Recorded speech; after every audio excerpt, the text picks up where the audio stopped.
नमस्कार। ज्योतिषीय श्रृंखला की इस कड़ी में आपका हार्दिक स्वागत है।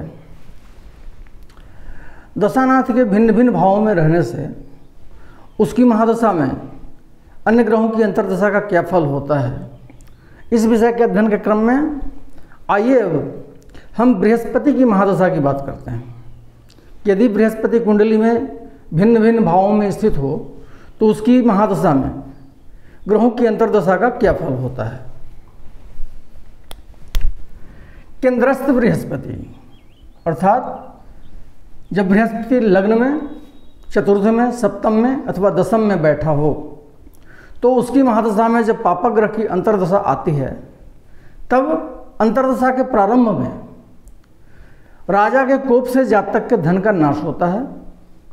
उसके शरीर में दुख होता है, कृषि, भूमि और चतुष्पद इत्यादि का नाश होता है, उसे बंधु वर्गों से विरोध होता है और उसका उत्साह भंग होता है। परंतु अंतर्दशा के शेष भाग में जातक को सुख और आनंद की प्राप्ति होती है।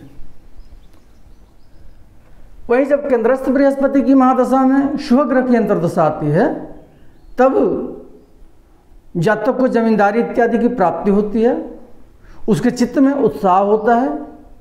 उसे वाहन, भूषण और वस्त्र इत्यादि का सुख प्राप्त होता है। दान, होम और जप इत्यादि धार्मिक क्रियाओं में उसकी प्रवृत्ति बनती है, उसे राजा से सम्मान प्राप्त होता है, स्वर्ण और उत्तम वस्तुओं की प्राप्ति होती है तथा सब प्रकार से जातक का कल्याण होता है। द्वितीयस्थ बृहस्पति,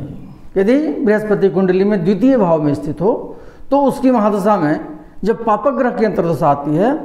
तब जातक के दुख में वृद्धि होती है, राजा के द्वारा उसके धन का अपहरण होता है, बंधुजनों से उसका मतभेद होता है, उसके मन में उद्वेग होता है, उसकी वाणी में कठोरता पैदा होती है, उसे निकृष्ट भोजन की प्राप्ति होती है और दुष्कर्म में जातक की रुचि होती है तथा जातक नीच मनुष्य की सेवा में तत्पर रहता है। वहीं जब द्वितीयस्थ बृहस्पति की महादशा में शुभ ग्रह की अंतर्दशा आती है तब जातक को आनंद की प्राप्ति होती है, धन, विद्या और विजय की प्राप्ति होती है,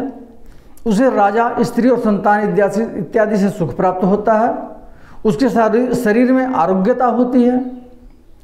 दान इत्यादि में उसकी प्रवृत्ति होती है तथा उसमें देश प्रेम की भावना जागृत होती है एवं उसके धन की वृद्धि होती है। तृतीयस्थ एवं एकादशस्थ अर्थात जब बृहस्पति तृतीय भाव में या एकादश भाव में बैठा हो तो उसकी महादशा में जब शुभ ग्रह की अंतर्दशा आती है तो जातक के यश में वृद्धि होती है और उसे वस्त्र, वाहन, भूषण, स्वर्ण एवं मणिमुक्ता इत्यादि की प्राप्ति होती है तथा जातक किसी देश का मालिक होता है अथवा मंत्री होता है। वहीं जब पापक ग्रह की अंतर्दशा आती है तृतीयस्थ अथवा एकादशस्थ बृहस्पति की महादशा में जब पापक ग्रह की अंतर्दशा आती है तो अंतर्दशा के प्रारंभ में जातक को नाना प्रकार का भय होता है, उसमें आचारहीनता पैदा होती है,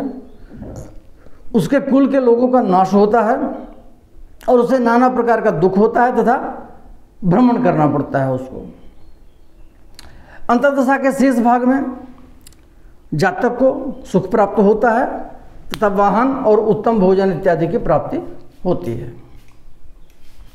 अगले वीडियो में हम बृहस्पति के और अन्य भावों में रहने से उसकी महादशा में ग्रहों की अंतर्दशा का क्या फल होता है इसका अध्ययन करेंगे। नमस्कार।